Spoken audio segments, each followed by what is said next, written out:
comes near, your voice is loud, it's crystal clear. Kiwi dreams and hopes collide. Choose the ones who'll stand with pride.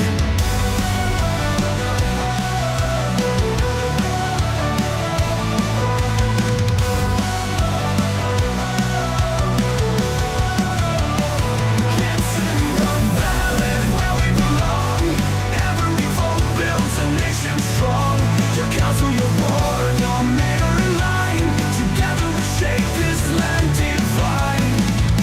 The future's written in your hand. A chance to guide and take a stand. Community rising, hearts aligned. And that's how we shape this land divine.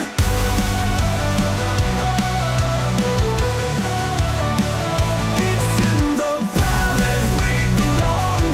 Every vote builds a nation strong.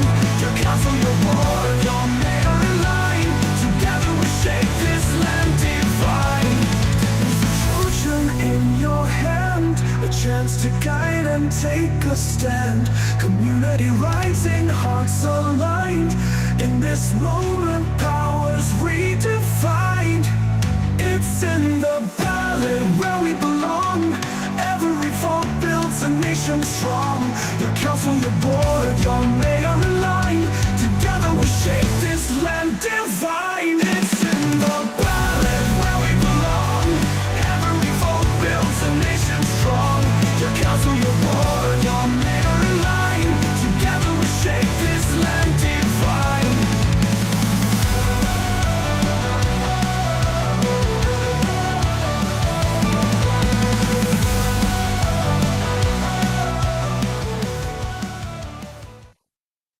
Good afternoon, everybody, and welcome to today's It's in the Ballot show. These candidates here are vying on becoming the next, citywide councillors for the Hutt City Council. But with every election, there's one thing stepping in their way, and that's your vote.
Okay, good afternoon and welcome to today's It's in the Ballot show, coming here from Little Theatre.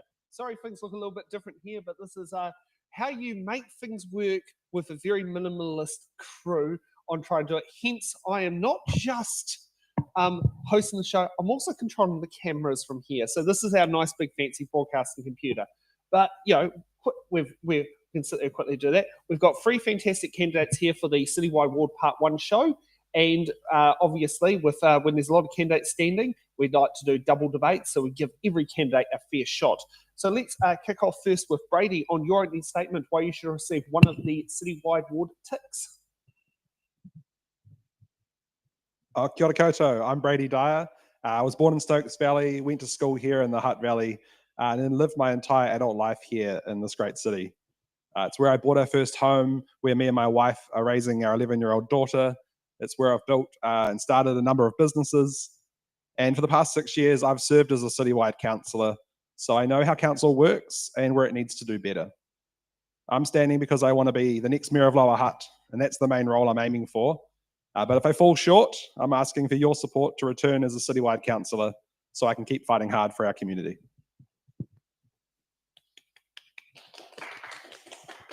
Okay, thanks for that. Okay, next up, Kaz. Tēnā koutou katoa, leho, greetings, ko Kaz Tokuingoa. My name is Kaz and I'm running for citywide, and I have been part of the Petone Community Board for the last 9 years, currently serving as the Deputy Chair. For me, I'm really community based, so I have been really involved in a lot of different things in Waipatu, Moera, Petone, just getting stuck in the community with our residents groups, our potluck groups, hosting a range of different events. But I also currently coordinate the Waipatu Fruit and Veggie Co-op, and I'm just really passionate about getting people involved in local government as a whole. I think there's so much spaces and places that people can actually have their say, have their voices heard, and actually input into the city for the future, and as well as right now. For me, I've had a range of different experience within hospitality, retail, governance, and community, as well as a background in youth work and community work. And that's been spanning over 20 years or so. So I'm really keen to be more involved and hit the ground running. Okay, and next up, Chris. Chris Paul. I'm living in the same house I grew up in Waipatu. I went to Our Lady of the Rosary School across the road in St Bernard's College. I got a book signed by the mayor for scholarship and the leadership prize from the college.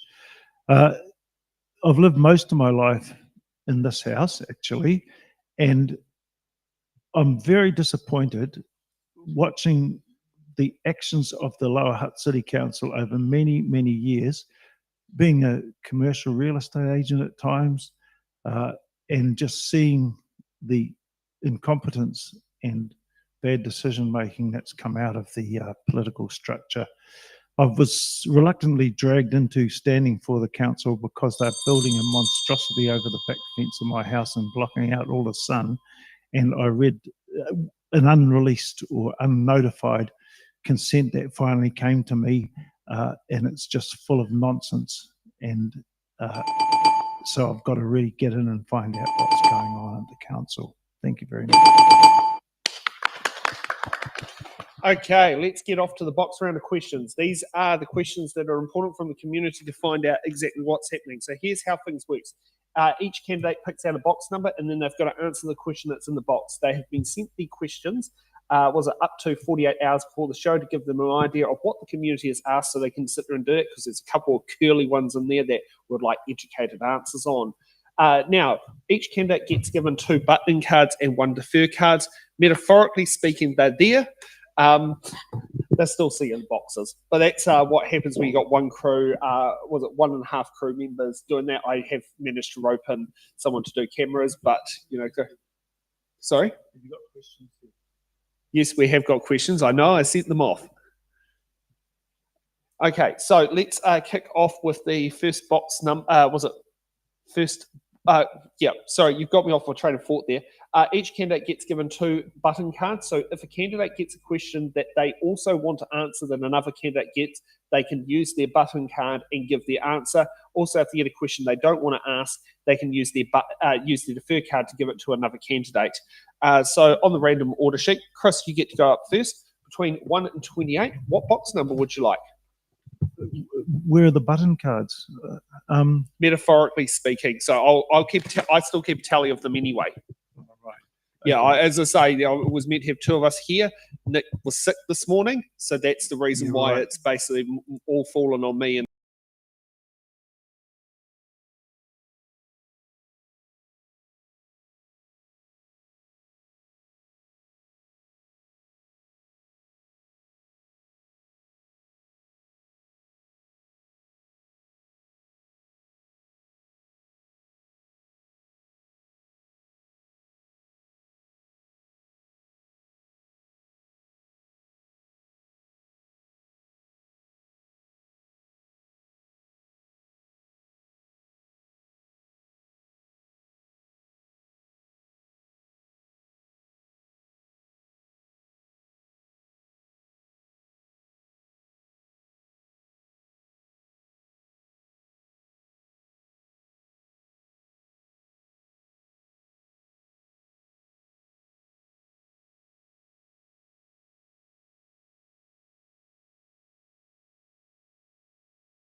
Okay, sorry about that.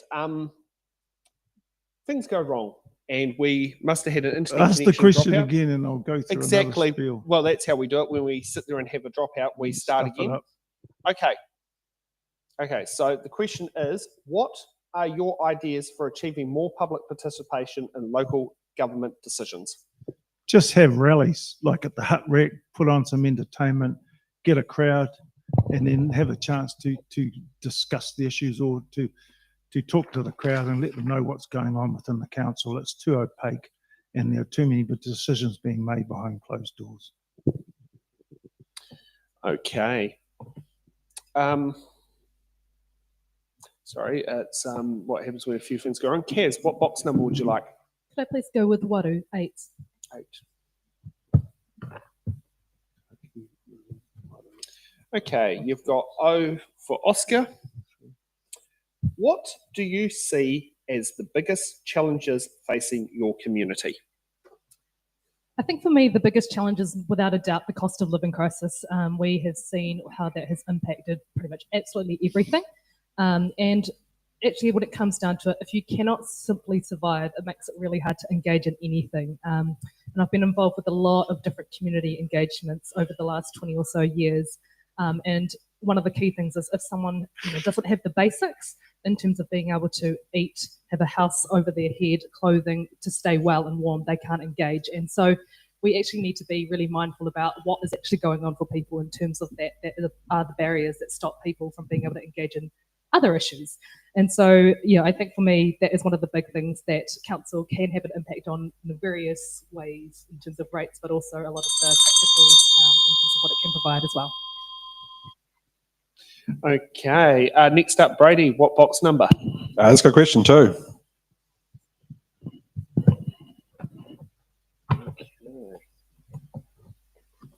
We got S for Sierra. Put that one on me so I can read it. Do you think the council should be involved in providing social housing, and if so, how? Yes, absolutely. Hutt City Council is already involved in social housing through our CCO Urban Plus. I believe we should stay in that space, but also look at smarter ways of doing it.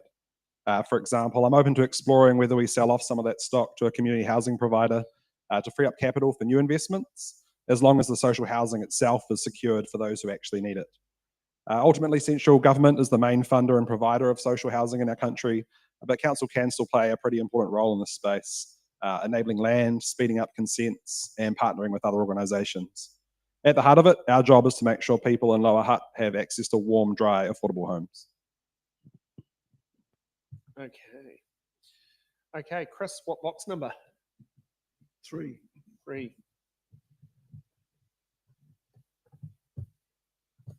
Okay, and we've got W for Wellington. Okay, what political parties are you linked to? What political parties am I what? Linked to? None. My middle name's Michael, after Michael Joseph Savage, who was a well-known Prime Minister. And I was Labour until the day my mother died. She said, I can't vote for Helen Clark because of the abortion issue. I might have to vote for Winston Peters. Well, she died and she didn't because she was diehard Labour. I've never voted for National, but I actually appreciate Sir Robert Muldoon's economic policies. And in reference to the cost of living crisis, you can't divorce microeconomics from macroeconomics.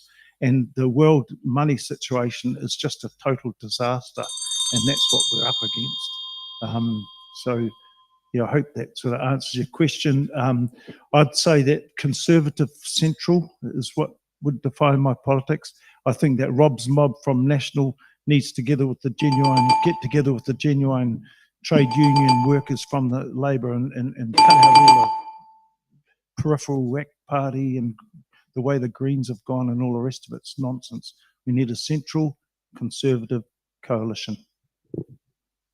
Okay, Kaz, what box number? Let's go with Rua Tsako Marua, 22. Okay, we have X for X-ray. What do you think is missing out? No, who do you think is missing out on local government participation?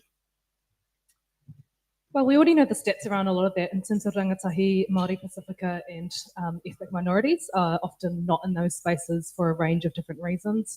And I think with local government, a lot of that stuff doesn't appear that relevant or connected. And actually, for some, it's not the way that we would normally do things in other cultures as well. But I also think there's a whole range of those different spaces. And when I thought about this question and wrestled with it, I think the question for me is more around how do we improve local government participation as a whole? Because actually, I think we all kind of connect in with one another. So if our friends are involved in local government, we end up kind of bringing them in we get involved as well, and we learn more about it, and we kind of want to know more about it. And if we are aware of what it's doing for a whole bunch of different people and it becomes relevant to us, we kind of connect in. So for me, there's always a thing around, we can always make local government and like increase that participation with everyone. So, but we also need to think about how we do that, particularly for those that. Okay, Brady, what box number? Let's go box number 4. Number 4. I'm loving how Kaz is perfectly nailing the time of these questions. Okay, we have B, ironically, for Brady. And then the great thing is I can read it on that screen. Is rates money being spent responsibly? Look, I think we can do much better when it comes to how council spends ratepayer money. Rates are one of the biggest household expenses, and people deserve to know that they're getting good value. That's why I'm committed to doing a line-by-line review of the council's spending to cut any waste and to make sure every dollar of what goes in matters most. I'll prioritise the basics like fixing roads, footpaths, and streetlights before adding any new projects. I'll also push for more openness and transparency with a live budget dashboard so people can actually see where the money is going. This will let you see over the whole city, but also narrow it down to a per suburb specific of how much money is actually being spent in your local community. Ultimately, ratepayers don't mind paying rates, but they do mind when it's being wasted. So we need to be making sure that we're spending ratepayer money much more responsibly. Okay, Chris, what box number? 5. 5. Okay, we got AA for Autocratics Anonymous meetings, which I believe Donald Trump needs to start attending at some point. Okay. What do you think of local government or local democracy? Well, the other two candidates with me are just reading off their screens. So I believe in the truth, and it comes from the heart. And I don't think we're getting too much of that from out of the council. There's too many closed door meetings and things like that. We're faced with a worldwide crisis of the money situation, and that's what's causing the cost of living crisis. We're in a period of stagflation, so that the modern monetary theory has failed, and whether the Reserve Bank drops the interest rates or whatever it is not going to work, because if they drop the interest rates, you're going to get inflation, and if they increase interest rates, you're going to get stagnation. So, yeah, we've just got to keep going and try and work our way through this mess. But monetary reform is probably, on the macro level, the only answer. Okay, Kaz, what box number? To go, please, number 10.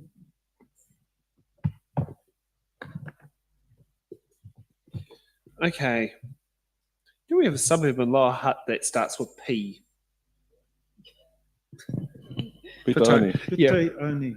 Yeah, we got one. We got P for Petone or Peto Orne, and until Chris Pink decided it wasn't easy enough to be doing. Plenty of councils have youth councils, and it seems like the youth voice is missing here. Would be great to have it back. Are you in favour of youth council for Hutt City Council? So I have a background in youth development and youth work, and I often look at this question and I kind of cringe a little bit, because I think when we talk about youth councils, they do have a role in some places, but the baseline is you need to understand why you're doing it in the first place. I think there's a huge risk when it comes to youth councils about it being tokenistic, and the downside of that means that once you get a new council in, it can kind of get pushed out, and that's what we have seen historically at Hutt City Council as well. I'm probably more of the adage of looking at how we can actually empower all young people, because with youth councils, you are limited in terms of who can actually participate in that. So for me, a huge part of actually engaging with young people is all young people. So I'm more interested in how we can make that a mainstay of our council, because we value all rangatahi, and we can find other ways to do that rather than just having one mechanism that is very limiting or can only tick off a certain few boxes. Okay, and we have a button from Brady. Yeah, cool. I just wanted to add on to that. Like, young people are deeply affected by council decisions, and I don't think they actually know that. From housing to transport to climate resilience in our future, they do deserve a direct voice in shaping those decisions. But it has to be meaningful, and that means creating real opportunities for young people to contribute to major projects and to be heard by elected members. I've seen firsthand how energized and insightful youth perspectives can be, and I know our city makes better decisions when we listen to those voices and they're at the table. I also know it's about inspiring the next generation to see themselves as leaders. I was elected to the Petone Community Board at 28 because I wanted to see more young voices around that council table. And while I'm now 37, I still see myself as youth adjacent and still a very strong voice for the young people in our city. Okay, Chris, what box number? 7. 7. Oh, no, sorry. I meant to be asking Brady what box number. I gather it will be 6. 6. 6. I knew there was a method to the pattern. Hold on, is Brady having 2 in a row? So he's used one of his button cards. All right. Yep. Yeah, sorry. And I forgot he used the button card because of the, even though I have marked it down on the sheet. Okay, we have C for Chris. What council committee would you prefer to be on if elected? Talking to me or Brady? To Brady. You confused it by using Chris's name as the letter C. Oh, sorry. Yeah. No, that's fine. Look, if elected, I would like to serve on a committee that deals with the big challenges and opportunities facing Lower Hutt. This means growth, infrastructure, finance, and performance, and the areas where council decisions really shape our future. I've already chaired our district plan and transport subcommittee, and I've been part of the Wellington Regional Leadership Committee's future growth development strategy. That's a mouthful. So I know how critical it is to get growth right while protecting affordability.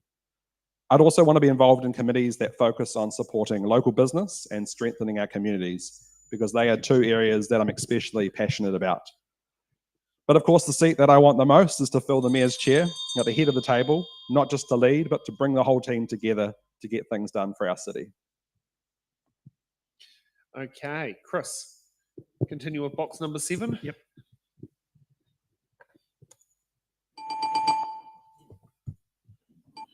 Okay, we got R for Romeo. No, get the right key on there. Too old, mate. Hutt City Council doesn't. I thought it might actually have a few more tactical tiles than most Speak places. clearly, please. Sorry? Speak clearly. I couldn't understand. Hutt City Council doesn't, but that could be questionable, have many places where tactical tiles are in use on footpaths to assist users who are visually We're impaired. tactile. Tactical tiles. So those the yellow squares that are on the road for vision impaired people to use to know what type of pedestrian crossing they're crossing. All right. Yep. Is this a core function the council should provide, or a nice to have? Well, I'm pretty sure that they're much more important than rainbow crossings.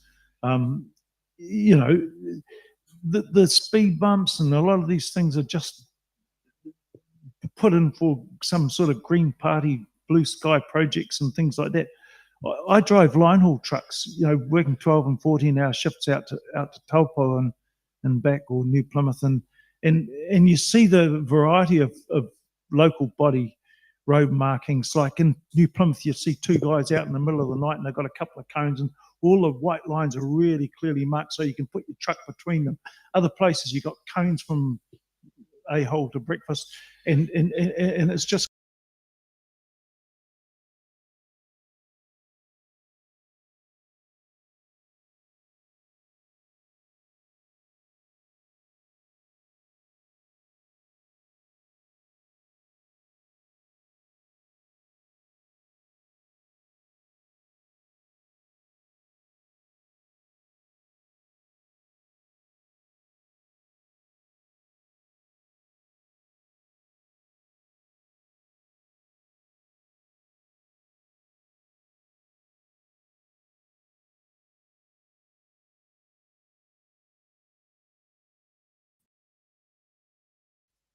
Okay, and we're back.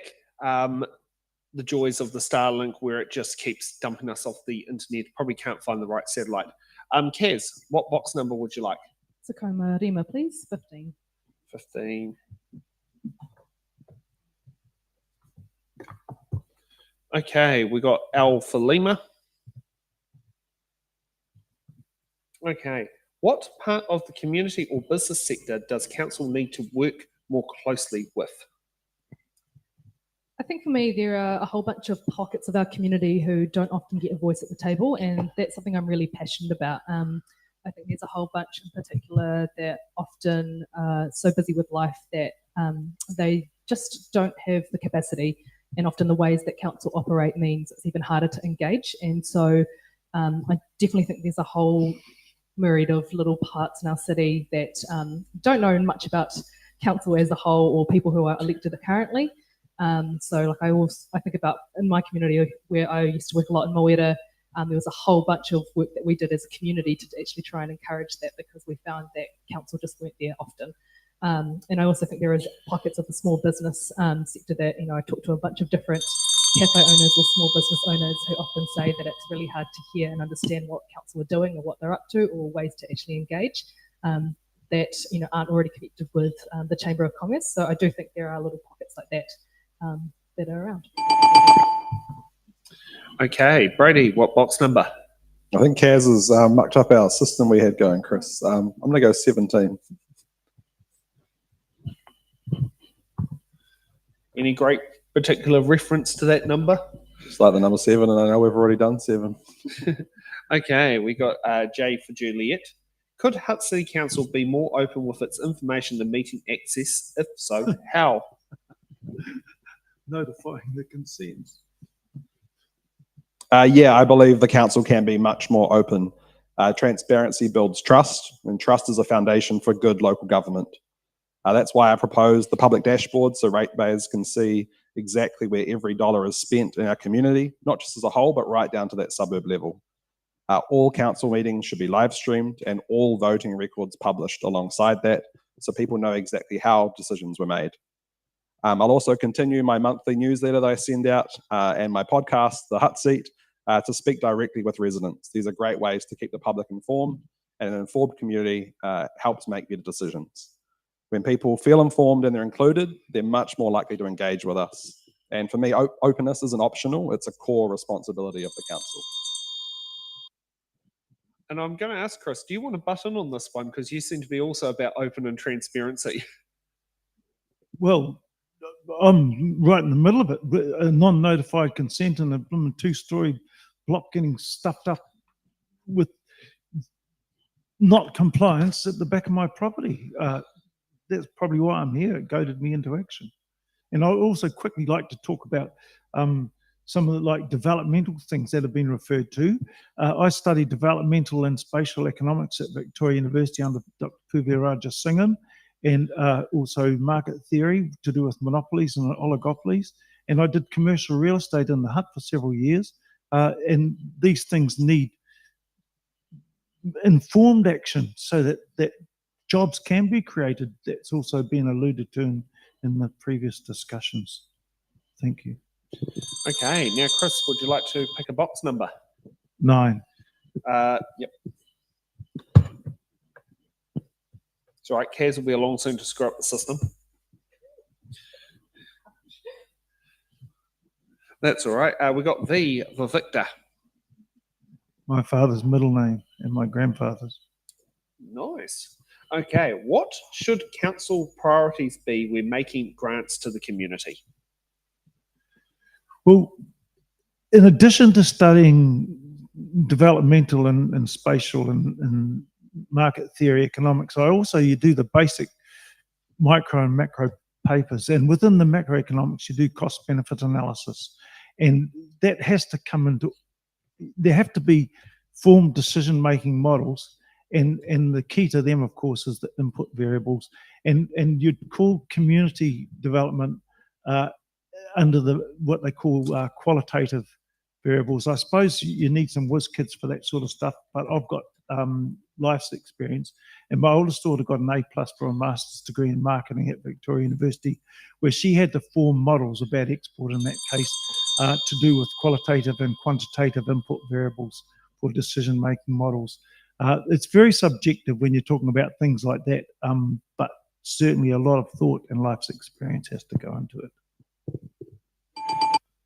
Okay, Kaz, what box number? Do it, Sako, please. 20.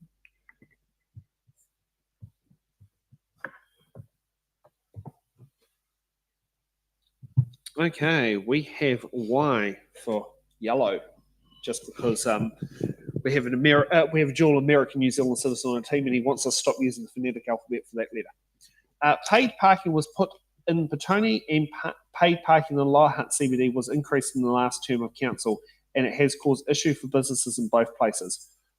What are you prepared to do about paid parking in Lower Hutt and Petone and Lower Hutt? So this is an issue that I've been quite on top of for quite some time as the Deputy Chair of the Petone Community Board. So I've attended a number of different meetings around this and actually advocated for better process around this from the very beginning when it was in the long-term plan draft. But also I still to this day have been constantly getting into the ears of councillors around this in terms of better process. And I went to the last meeting in which the decision was made to keep the cost down rather than increase the hourly rate. And a huge part of this for me is around there needs to be a whole conversation around our parking dynamics across the whole city. And I had requested a better strategy all across the board because at the moment it's not very clear about what we're trying to achieve a lot of the time when it comes to paid parking and what that's actually going to meet. And I was really big on making sure that actually we were holding that balance around how that's going to impact our businesses in particular. Having worked in the street for 17 years down Jackson Street, I know how impactful parking is. It's a little bit of an ecosystem on its own. And so I definitely think there needs to be a better whole full strategy that allows people to understand why paid parking goes in if it does go in at all, and then also how it actually impacts people. I want to make a cheeky comment there from the host. Since paid parking's been put in on Jackson Street, I find it easier for me to do my deliveries to get parking close to the buildings because often many times having to do paid when there was non-paid parking, I had to park 2 blocks away or cross Jackson Street to actually do the deliveries, which carrying heads of fruits and vegetables and that sort of thing to Sombrero, which was the main customer. Having to cut that 2 blocks down the road was a pain in the butt when it wasn't paid parking. As soon as paid parking go there, I can get outside the shop or within that block every single time now. So that's something on my part that has changed for me. Mate, I'm an op shopper. I talk to the shopkeepers and it's not working for them. No, yeah. It's like everyone has a different I drive experience. trucks and you just get a hand trolley and push your stuff to where you got to drive it. Yeah, no, I understand that. I'm also one with a class 2, but barely use it. But yes, you probably got the 5. Yeah. Brady, what box number? 18. 18. Yes, the good old voting age. Okay, we got A, B for Alpha Bravo. What's your biggest priority for the next term and how do you intend on delivering on that? The biggest priority for me, whether I'm mayor or a councillor, is focusing on the basics. Ratepayers deserve good value for money, and it starts with getting the fundamentals right. Things like fixing the roads, the footpaths, the streetlights, and our water infrastructure that's soon to be going to a new water entity. To deliver this, I'll lead a line-by-line review of all council's budget to cut any waste and prioritise the essentials. I'll also introduce transparency, including that live budget dashboard that I've already spoken about, so people can see where every dollar of ratepayer money is going. By focusing on the core services, we can be spending smarter, making council more accountable, and we can restore the trust and make sure Lower Hutt works better for everyone. And that's the foundation for everything else we want to achieve. Okay, Chris, what box number? 11. 11? Okay, we got K for Kaz. Kid. Kid, yep, that's fine. It's kilo in the phonetic alphabet, but kid definitely does work. What are your ideas for helping people who don't have good internet access to be involved and have their say?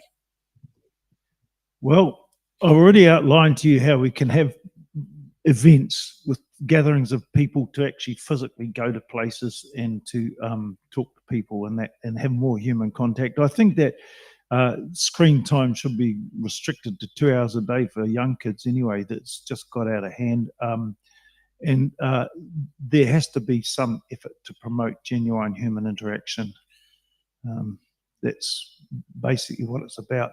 The families have been broken up through deliberate policies to divide and rule society. And so even just start back into stable relationships and people who are gathered together with their own kith and kin as a starting point for wider community interaction. Sam, can I please button on this one? Yeah, go Sure. ahead.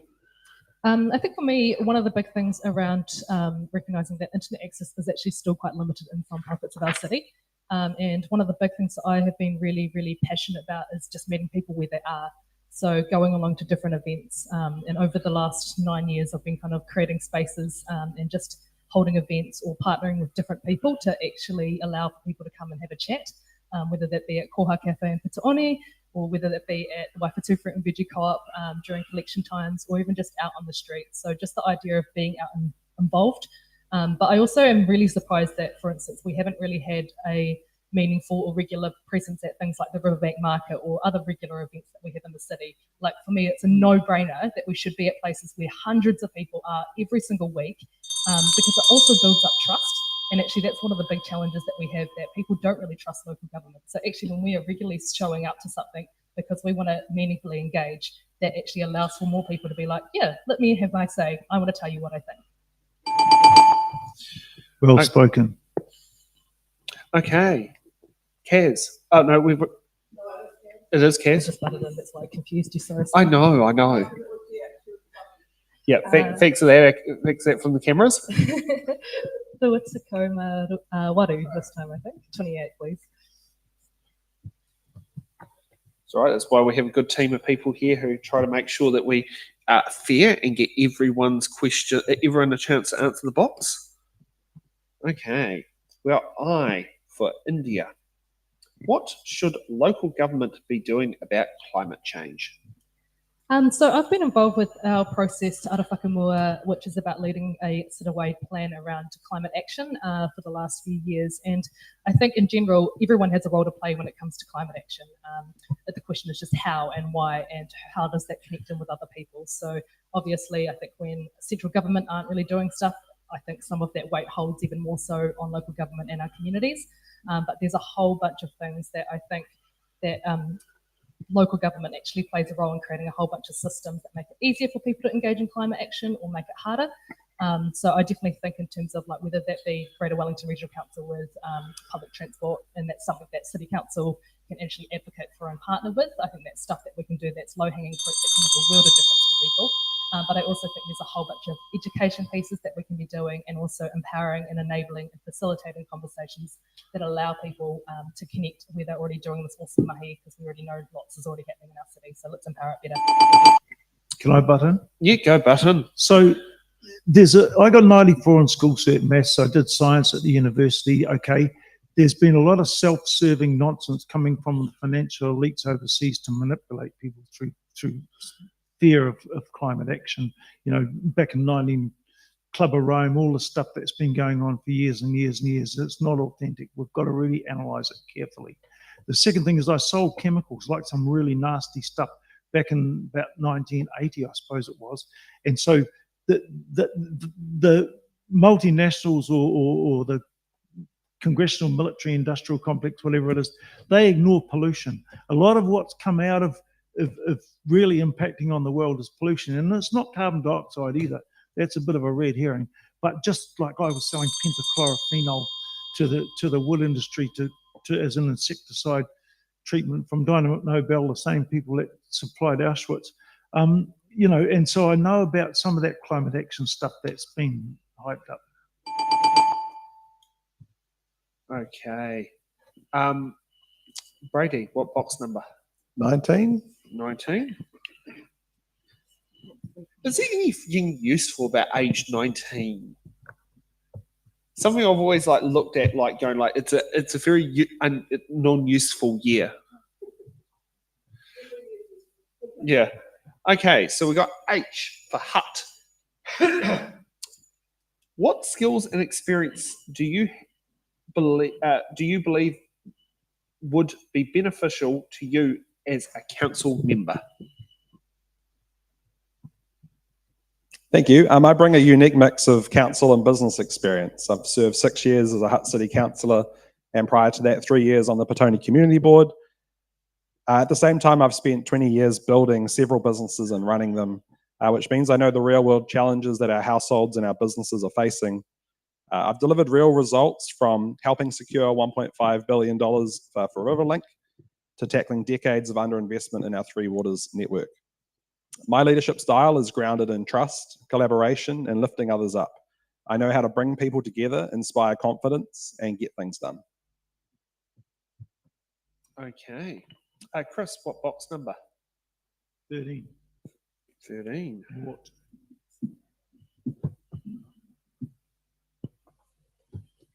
Okay, we got Q for Queen.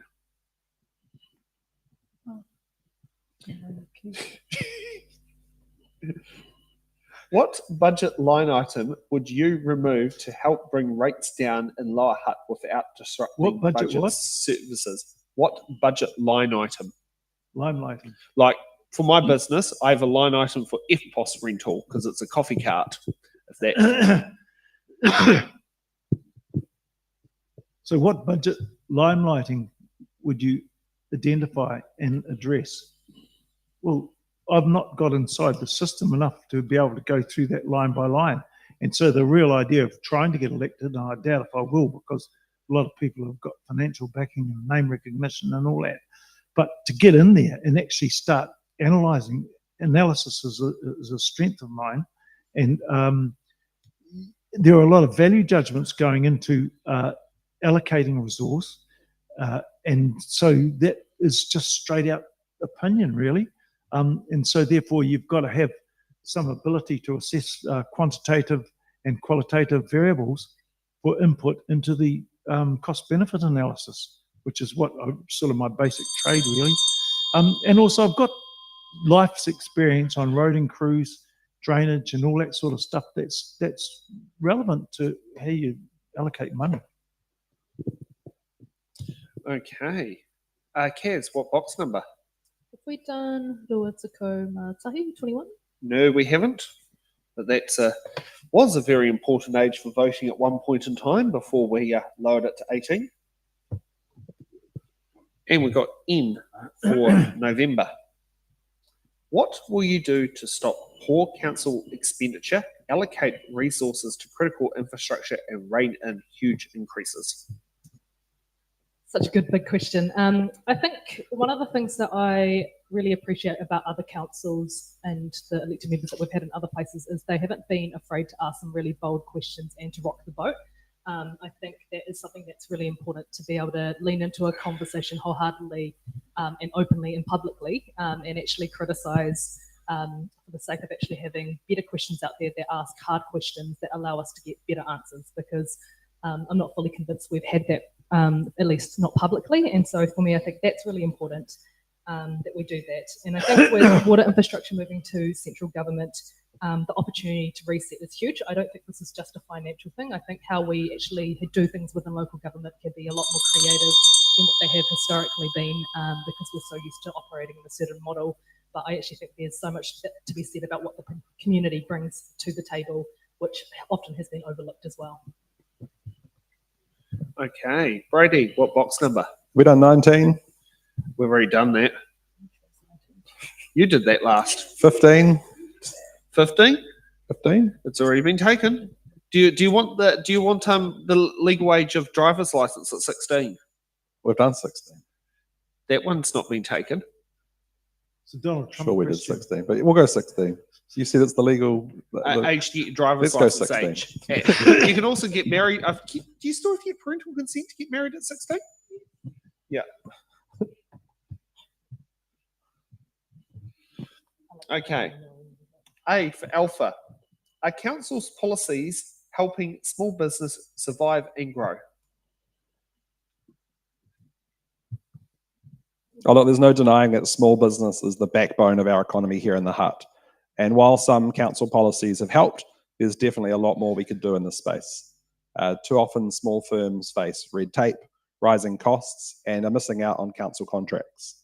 That's why I've committed to a buy local, build local, hire local policy so that ratepayers' dollars are circulating in our own economy and community. I also will establish a business incubator and accelerator to help startups grow and get off the ground. And I'll also keep working to cut the red tape and streamline approvals so business owners can spend less time filling out forms and more time serving their customers. When our small businesses succeed, the whole city thrives. DM was the architect of Chinese development. He went to Germany to find out how to do it. The answer to small business development is small banks. It's as simple as that. Very good button. I like that. Okay, Chris, what box number? There's 15, got 17 perhaps? Or on the odd numbers, next one's 23. 21, is that gone? That's gone. 23 then, yep. Okay, let's get on to, we got T for tighter. What is your understanding of invisible and visible disabilities, and what are you doing? What are you going to do for the disability community of Hutt? Well, I had experience with a friend of mine whose husband was in a wheelchair, and I thought that quite a lot of things had been done over the years for disabled, but certainly it's a huge area. And the problem is that the whole of society has been turned away from community or from love thy neighbour or all those fundamental virtues that were part of what used to be Western society. And the trouble with institutionalizing practice for the disabled is that they can get isolated. But on the other hand, I went to Africa for a year to dodge the jab, and I could see people on the footpath just begging for money and didn't know where their next meal was coming from. So that's a real hard one. Can I butt on this one as well, please? Yeah, go ahead, Kaz. And Brady as well? Kaz can do it. Okay. Unless she says a bad answer, then I'll. I think for me, there is a lot to be said about how we build up our city and develop our city in a way that works for everyone. And so I'm really mindful of a model called 880. So the idea behind it is that anything that you build and create should work really well for an 8-year-old to 80-year-old and everything else in between. And the reality is, probably within all of our lifetimes, unless something goes horrendously wrong, we are all going to be in a situation where we need good infrastructure that will help all of us, because at some point we're going to struggle. And so actually, if we're building things now that are really good in terms of making sure footpaths are really good, those tactile behaviours that we're talking about, all those sort of dynamics, if we're making sure those things are in place now, they're actually going to benefit a whole bunch of us. It's not just one community that benefits, but actually we all benefit from it. And I just genuinely think that we should be thinking more in that way around all the things that we do. How do we make sure that it actually does benefit a wide range of people, but particularly those that struggle the most, in this case, our disabled people. And you still want to continue? I'll save my button card because Kaz said exactly what I wanted to say, far more eloquently. Meant to be 2, but I'm being a little bit lax because of the number of candidates.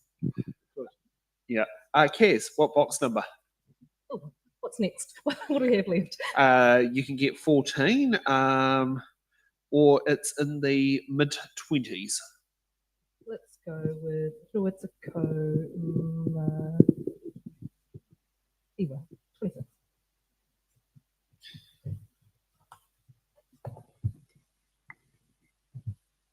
Okay. We got E for a pony, even though that's probably not what the real name should actually be called. What are your priorities? What are your priority areas for expenditure? I think for me, we've all talked about the basics, and that stuff is just really straightforward. There are core functions that council need to be doing, and some of that's legislated, but I also just think it's common sense stuff that we need to be doing in terms of that infrastructure, the stuff that allows us to live in the city full stop. But I think for me, one of the key measures of what's really important is something that fits within the short term, so we benefit from it almost immediately, but also things that are beneficial for the medium term as well as for the long term, because actually when we make decisions for council, a lot of the time they are things that actually impact a whole range of different people, and they're often investments over a lot of time rather than just this moment, this crux of time at the moment the decision is made. And so for me, I am really big on all the important stuff that has to happen because it's legislative, but it's also common sense.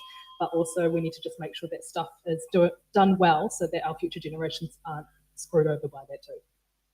I worked on the rubbish trucks with Victor Whare Mate. He said to me, Chris, the trouble with the Chinese is they're too bright and too hard working. For my boys can speak Mandarin. So if you can't lick them, you join them. Okay, Brady. What do we got left? Just 14, 24, 25 14. or 27. Let's do it.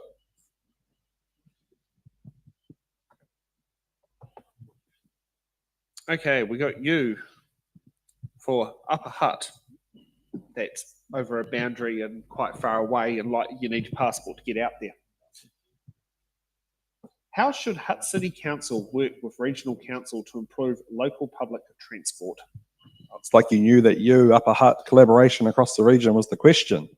Ultimately, public transport here in the Wellington region is led by the Greater Wellington Regional Council, but Hutt City Council does have a very strong role to play in shaping outcomes. We do need to work in partnership with GWRC, making sure that new housing growth areas are supported by those bus routes or train connections from day one, not just as an afterthought once the houses are there. Council also needs to ensure that footpaths and cycleways and streets connect seamlessly with these regional services, so people have safe, practical ways to get around our city. So I'll continue to be a very strong advocate for the Regional Council for better, more frequent services here in the Hutt, but I'll also focus on making sure our local planning complements and supports the public transport, whether that's things like bus priority lanes or better bus stops. There's a lot more that the Hutt City Council could be doing alongside the Regional Council. How many buttons are we allowed? It meant to be 2, but I've been a bit relaxed because of the number of candidates, because when you've got a smaller pool of candidates, you kind of want to butt in a bit more often. Yeah, so I'm going to just jump into this one if that's all right. So I've been sitting on the Public Transport Advisory Group for Greater Wellington Regional Council as well, and often I look at this and I think there are so many missing gaps between both of our councils, and I do think that there is a lot to be said around what could be done. So Brady's mentioned the bus priority lanes, and I think that stuff is really important, but it's been a really long time that those have been in the conversations of our council for years, and they still haven't eventuated to much. And I just think about how it's taken a really long time for that to happen. And that's something I would love to see progress. But I also think that connection with our Greater Wellington Regional Council colleagues is really important as well. And so for me, I'm really, really passionate about how do we actually work together to be more proactive in those conversations, and how do we make sure that officers hopefully can do a bit more of that as well, because those dots do need to be joined when we're talking about the buses might have to line up somewhere on the bus stop as someone who relies on getting around by public transport. Sometimes they don't match with just where you end up getting off the bus on in terms of those platforms and those footpaths, and all of that stuff should be a lot better than it currently is. Okay, Chris. Oh, what box? 25. Yep, let's do 25. Okay. We got F for Fairfield. How will you fit in council meetings with your other commitments?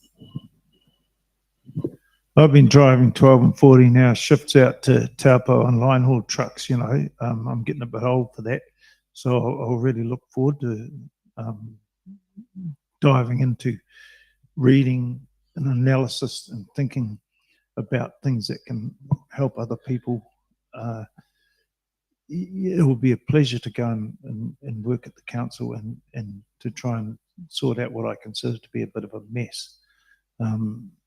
So yeah, and so I'm trying to upgrade my computer skills because I've been driving trucks and not computers. But yeah, it'll be back into the old disciplines that I did at university, and I was economist at the broadcasting at one stage, arguing with that guy Kerr from Treasury about the liberalisation of the New Zealand economy, the selling of our monopolies down the river for fiat currency. Not good. And we have a button from Brady. Yeah, this is a great question, and one all councillors need to face if they are elected. For the past 6 years, I've successfully balanced my role as a councillor while running my own business and raising a family. Having my own business gives me that ultimate flexibility to manage my time, and it's no accident that I'm proud to be the only citywide councillor that's had a 100% attendance record in the last 12 months.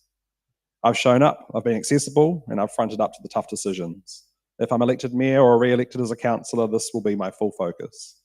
I'm fortunate to have strong family support and a great team around me, but ultimately my energy will be on serving the city. And people can be confident I'll keep showing up, be prepared, and ready to lead.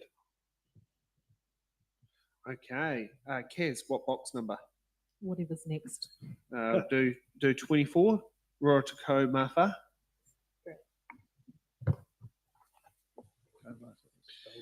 Okay, we got D for dinosaur. What is your view on residential, commercial, and industrial growth in the city? This is a massive question. I literally thought you could probably spend a whole minute, well, way more than a minute on each of those things in itself. I think for me, there's a need for a collective vision around this because a lot of what is done within the city is piece by piece, and it's often not connected with one another, and it doesn't really match up. And so for me, there's a lot that I think we need to be thinking about, as I was alluding to before, in terms of short-term decisions, medium-term decisions, and long-term decisions. I think there's a lot that needs to be matching up with the vision of how our whole city wants things to be in the future. And for me, that is also something that's ensuring that things are climate resilient in the future, that helps people connect as people. Because I do think we need houses, but we also need that business and industry to keep going, because we have lots of great things already happening. But a lot of it's also currently under the pump at the moment. I'm mindful of Graceful Quarter, for instance, in terms of the industry areas and the commercial areas of Petone as well. And so, yeah, I think there's a bigger strategy vision that needs to come in place. What about tiger mothers and education? You know, the literacy and numeracy rates amongst male boys in Auckland with solo mothers has just gone through the floor. Whereas in China, for instance, now it's up to 70% of the people are getting educated to higher levels. You know, this whole society's been splintered. There really needs to be small banks and just family-based activities to build up good people. Brady, you got a button. Yeah, like our growth is essential for Lower Hutt, and as Kaz says, it needs to be really well planned and balanced. On the housing, I support intensification in the right places, close to our transport corridors, our services, but also ensuring we invest in those green spaces and the urban spaces around those new developments, so they're actually livable. But commercial and industrial land is just as important.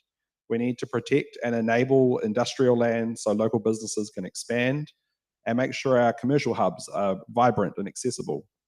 Because growth done badly causes pressure on our infrastructure, but growth done right creates jobs, supports housing affordability, and makes our city way more vibrant. So my focus will be on smart, balanced growth that future generations will thank us for. But all the growth has been in financial services here in America and everywhere in the West, okay? The growth has to be on productivity and real jobs, making things. Yeah. Brady, you got last box. What box number? Well, if it's the last box, I'll take the last card. 27. 27 sounds good.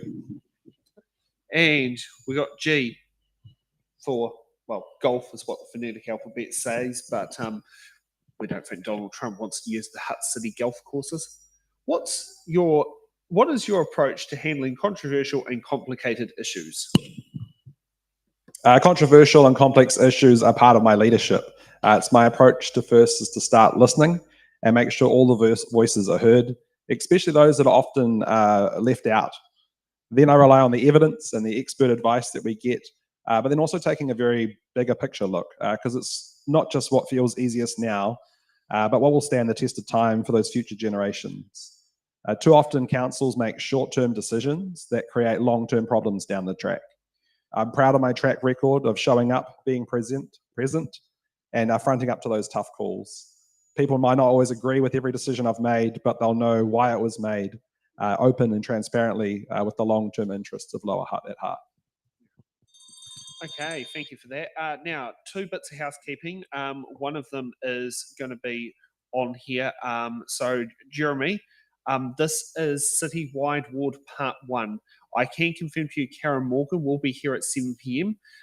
And fingers crossed, if you can get Ken Laban here, I'll be wrapped. At this point, we don't know, but you never know if it's in the ballot. Some people turn up unannounced. So fingers crossed. But as I say, this is Citywide Ward. But thank you for participating. Thank you for being one of the many viewers at home that have gratefully outstripped our audience numbers here in studio. Literally speaking, not metaphorically. Okay. I'll just butt in as well, Sam. I'm also going to be here at 7 o'clock for the mayoral debate as well. Yes, that's right. Yes, because Brady's paid two $200 bonds, so he gets 2 bites at the cherry. Was there something at 4 o'clock too? Yes, the other half of the Citywide Ward. So the And other then there's a other mayoral three one at candidates. 7 o'clock. Yes, correct. Okay, so before we get to the, before we get to the break, It's in the Ballot is an independent non-profit organisation that is funded on small dollar donations supported by our members and our viewers who sit there and watch the show. Today's cost to run the shows has been $937.50 in venue hire. We also spent $14 a day on Starlink internet connection and $31 a day for Restream hosting. Our fuel budget is an estimate of $100 to transport us from base to here, and we have a fresh budget of $50 for the crew for their volunteers for donating their time to the cause. If you'd like to sit there and support It's in the Ballot Productions and the work they do, you can head to our Give a Little page and put in a donation on there. You can also buy a koha, a ticket on Eventbrite for our shows, which can put a small donation to help towards the running costs. Or if you want to sit there and donate funds as quick as possible, you can always head to it'sintheballot.nz and click on donations, and there's our bank account number on there. And since Saturday, YouTube has granted us YouTube partnership. So if you're watching live, you could always submit a super chat to help with the contribution of the show. Or if you're not watching this live, you can always go and hit a super thanks. And you can help fund these shows, as these shows aren't free to run, but our volunteers thoroughly enjoy bringing them for the show. Okay, we're going to take a quick 10-minute break here, and then we'll be back for hard-hitting questions.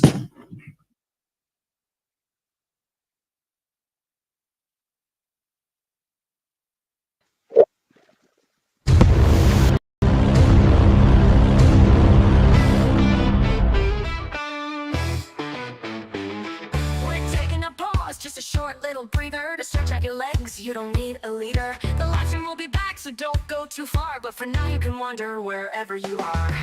Intermissions aren't really a thing anymore, but we think they're cool, a tradition to adore. A moment to breathe, have a laugh, maybe chat. There's magic in breaks, and we're keeping that. Head to the lobby, your kitchen with glee, for snacks that are tasty and drinks. Fill up your plate, pour a glass, take your time, then come back refreshed. We'll resume on a dime.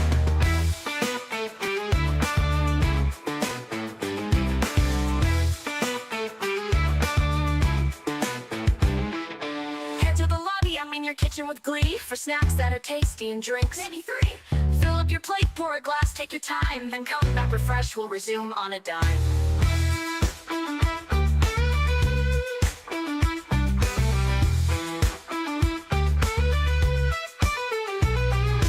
Into the lobby, your kitchen with glee, for snacks that are tasty and drinks. Maybe 3.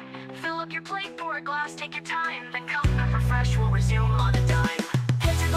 Your kitchen with glee, for snacks that are tasty and drinks. Maybe 3. Fill up your plate, pour a glass, take your time, then come back refreshed. We'll resume on a dime.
short little breather to stretch out your legs. You don't need a leader. The live stream will be back, so don't go too far. But for now, you can wander wherever you are. Intermissions aren't really a thing anymore, but we think they're cool, a tradition to adore. A moment to breathe, have a laugh, maybe chat. There's magic in breaks, and we're keeping that. Head to the lobby, I mean your kitchen with glee, for snacks that are tasty and drinks. Fill up your plate, pour a glass, take your time, then come back refreshed. We'll resume on a dime.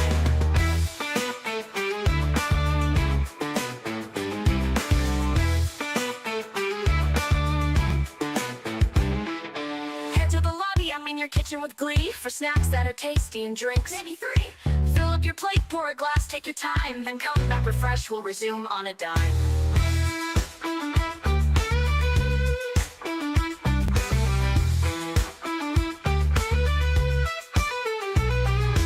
Into the lobby, I mean your kitchen with glee, for snacks that are tasty and drinks. Maybe 3. Fill up your plate, pour a glass, take your time, then come back refreshed. We'll resume on a dime.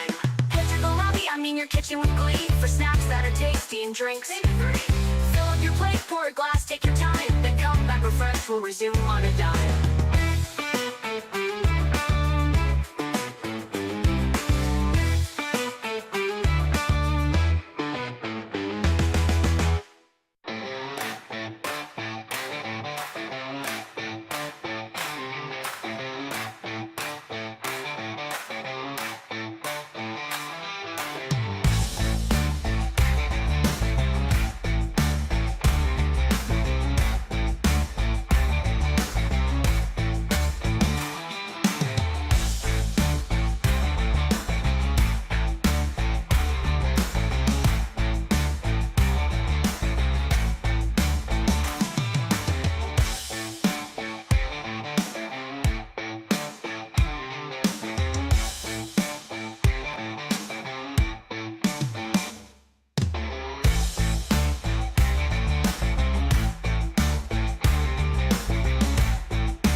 Oh shit, don't panic, but it's almost time to get back to the show.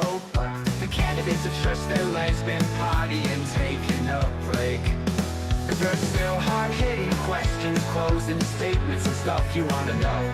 So grab those snacks for their answers and prep for decisions you need to make. Oh, oh, oh, oh, oh, oh, oh, oh. The candidates have stretched their leg. The candidates have stretched their legs, been partying, taking a break.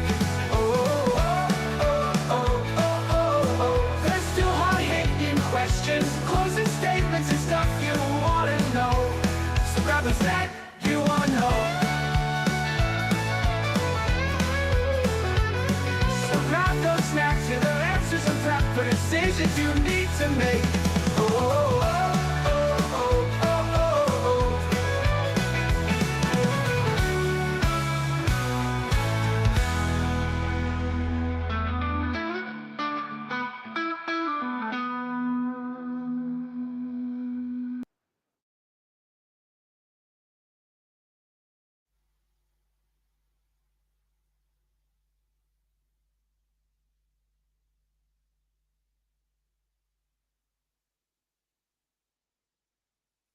This might help actually turning up the noise. Welcome back to It's in the Ballot, and let's get ready for hard-hitting questions.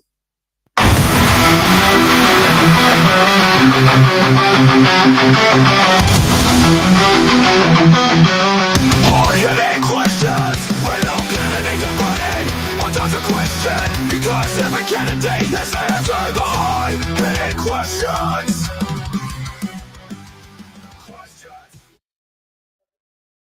Okay, so hard-hitting questions are the questions that are the most vital to the community, and we want all candidates to be given the answers on it. So let's kick off for hard-hitting question number one. There's lots of talks about amalgamating into a unit or authority similar to Auckland Council. What are your views? Brady. Sorry. Amalgamation is a very big conversation. And while I understand the idea of efficiencies, we do need to be very careful. The Auckland model has shown us that bigger isn't always better, and people can end up feeling more disconnected from decision making, not less. For Lower Hutt, our priority has to be protecting our local voice and ensuring that decisions are made close to the people that they affect. That's why I think this would be a really good use case for a citizens' assembly. If you don't know, a citizens' assembly brings people together from a very diverse select group of residents that represent our community, gives them really good information, fills them with knowledge and food and coffee, and lets them work through the options together. On an issue this complex, it's a way to really get genuine community input, not just political sound bites. Okay, let's get on to, next up on my random order list, Chris. Yo. There we are. What's the question? The question is, Start the clock again. There's a lot of talk about amalgamations into a unitary authority similar to Auckland Council. What are your views? Well, decentralisation is vital. I've seen it in places like New Plymouth. You can just got the feeling that the local people are taking actions that are more efficient. You know, just driving through New Plymouth in the middle of the night and just seeing a road crew working and painting white lines and things like that. Also, with people like Chris Bishop, they're trying to agglomerate more and more power to the central government, and they've run the debt out to $250 billion apparently, and so that all the austerity clauses coming with these overseas loans are probably dictating to the central government that they have to impose restrictions on local decision making. So I'm very acutely aware of what's going on. That's why I'm here. Okay, Kaz. I know of a number of people who are involved with Auckland City Council, and there's definitely pros and cons either way. I think that amalgamation is just a conversation we should be having in general, and obviously that's in our voting papers in terms of a referendum that's not binding this time around. And I guess for me, I think the question around, or the conversation often around amalgamation isn't that helpful, because at the baseline, we should be asking, why are we talking about this? What is it that we're actually trying to achieve? Because I don't think amalgamation is the full answer for everyone. I don't think it actually solves a lot of issues. I think in some ways it creates more problems. And particularly when we're thinking about local government, it makes it a lot harder to be connected into those decision-making processes. And so for me, I guess the question is more around, how can we be more effective for our community as local government? Because when we start to ask that question, we start to look at other ways of being efficient and other ways that we can be connecting where it's suitable, and then other times when it's actually more useful when we have the localized opinions. And I say that out of my experience from being on communities. Okay, let's get ready for hard-hitting question number 2.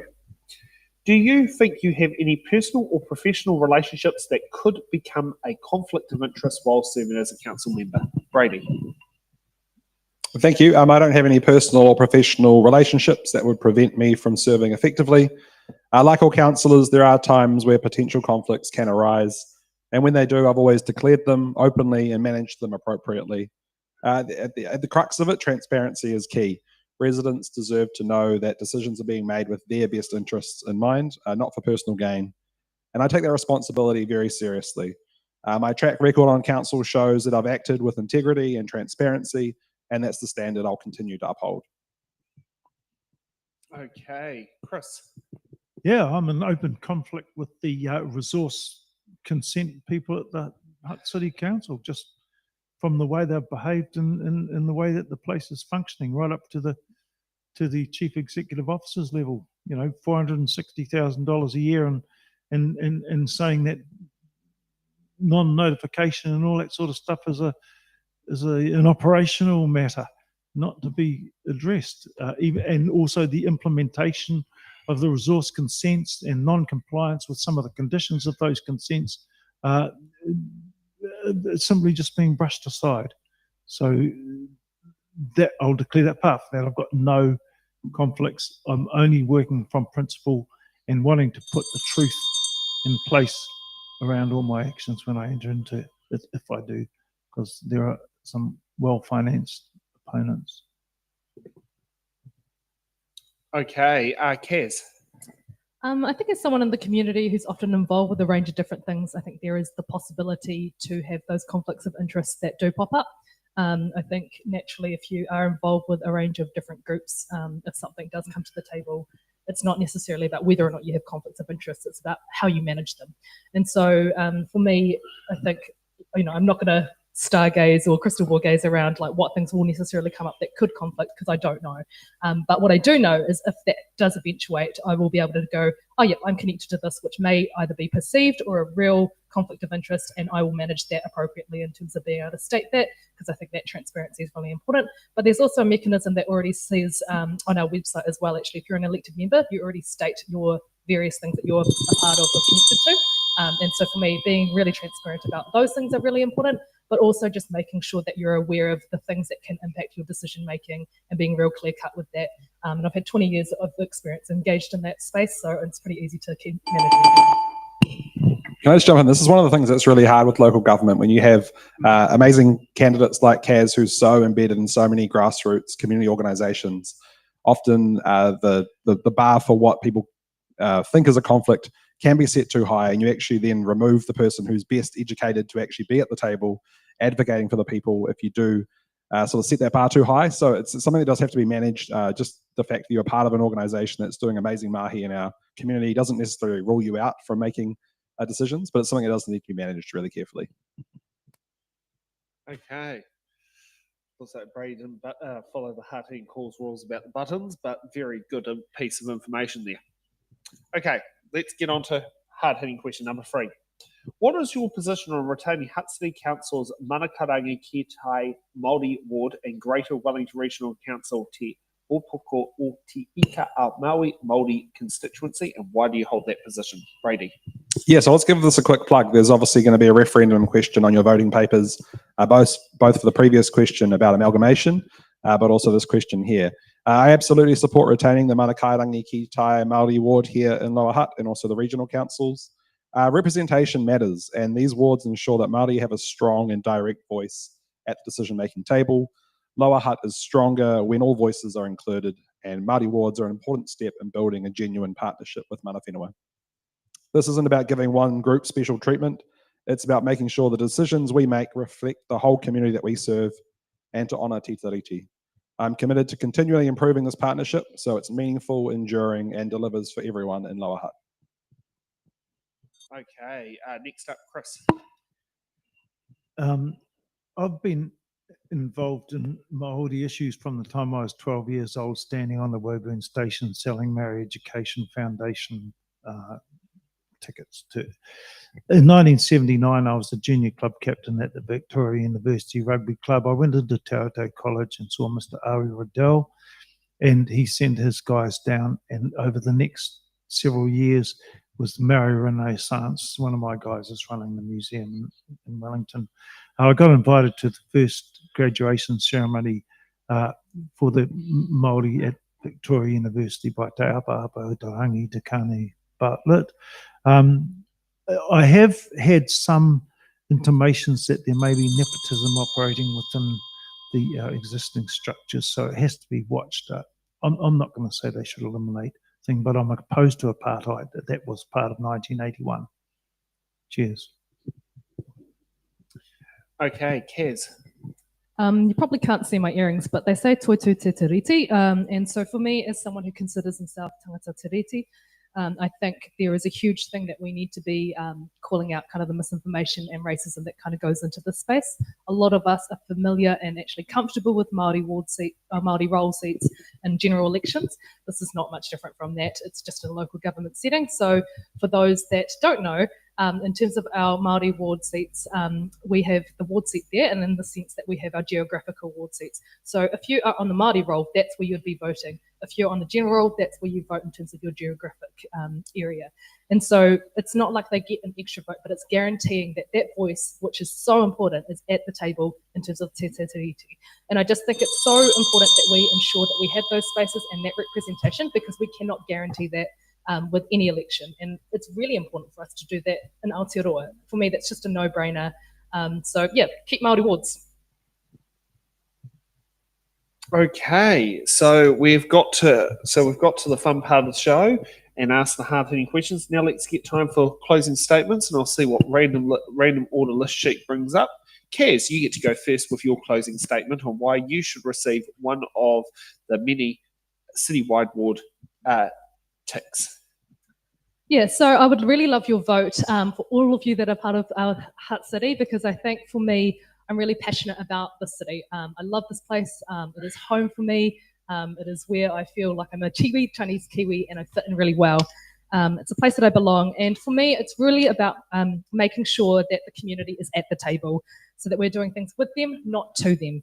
And for me, part of that is making sure that communication is much better to and from the table as well, so that we understand what is valuable to people, but also what is the value of our rates. I'm also really passionate about building towards a climate resilient future with mokopuna decisions, where the vulnerable are the most, because we are most vulnerable in this floodplain area. And I just think we need to make sure that we've got a really good future for generations to come. And so for me, when all those things are done really, really well, we are much better off for the short term, the long term, and everything in between. And I just want to make sure that we've got those key voices at the table. Okay, next up, Brady. Kia ora koutou. Thanks, Sam, for putting on this amazing opportunity for candidates to get engaged in more democracy. I know what you're doing is actually increasing the voter turnout, so thank you so much. Kia ora koutou. Look, I've worked really hard for the past 6 years. I've shown up, I've put in the hard work, and proven I can deliver for Lower Hutt. I'm proud to be the only citywide councillor that has a 100% attendance record for the past year, and I've always fronted up to those tough decisions we've had to make. I'm here today asking for your support to keep doing that work, but more importantly, asking for your support to be the next Mayor of Lower Hutt. That's where I believe I can make the biggest difference. And if I'm successful, it also frees up another spot for one of the other outstanding candidates that you've heard from. Together, let's build a city that works better for everyone and future generations thank us for. Kia ora. Okay, Chris. I'm a team player.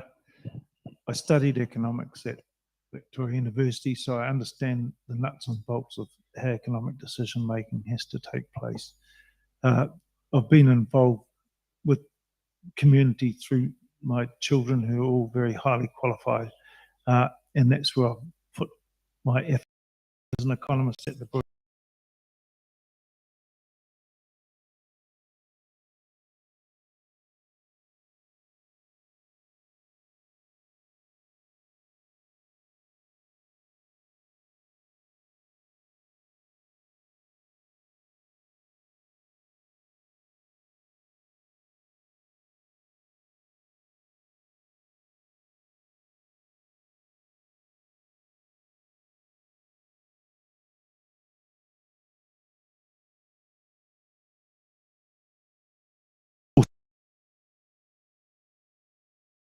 Based. Okay, I have just been told that we lost the last 30 seconds of your speech. Would you like to restart and have a full 1 minute again so that we can capture the whole closing statements, please? Internet connection drop out. It's because we've got a tree roundabout near the Starlink dish. If a brush blows over, that could affect the connection. Okay, let's go again. Come out different. Okay, so I studied economics at Victoria University, and so the nuts and bolts of economic decision making are in there. I've got wide practical experience of roading, drainage, machine operating, all that sort of stuff. I also worked as an economist at the broadcasting during the 80s when all those rubbishy decisions were being taken by Treasury. I used to argue with Roger Kerr, and that's drained our country of all infrastructural monopolies to overseas interests, and basically gutted our jobs and industry, and that it's happened in America too.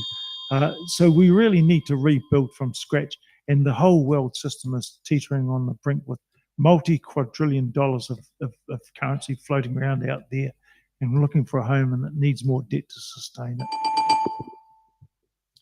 Okay, thank you to our candidates for participating today on It's in the Ballot for Citywide Ward.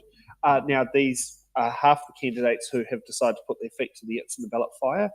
Later on at 4 p.m, we'll have for round 2, where you can sit down there and see the other half of the candidates who have chosen to participate in the ballot put their feet to the It's in the Ballot fire. And then back at 7 p.m, we'll have the Hutt City Council mayoral debate.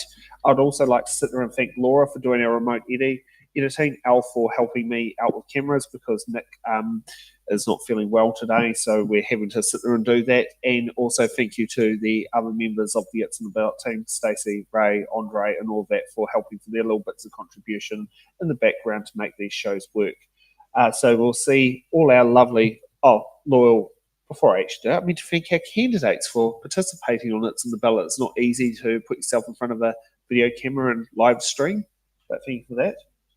Thanks for your interest in politics, mate. It's needed, okay? Sorry, what have I forgot?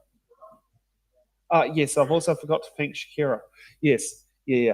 Thank you to everyone who's made this happen, and including some of the people who are coming to actually come and sit and watch us. Yes. On a beautiful day. Yeah, thank you for that. So yes, we will see you all back at 4 p.m. and see you then. Have a good afternoon.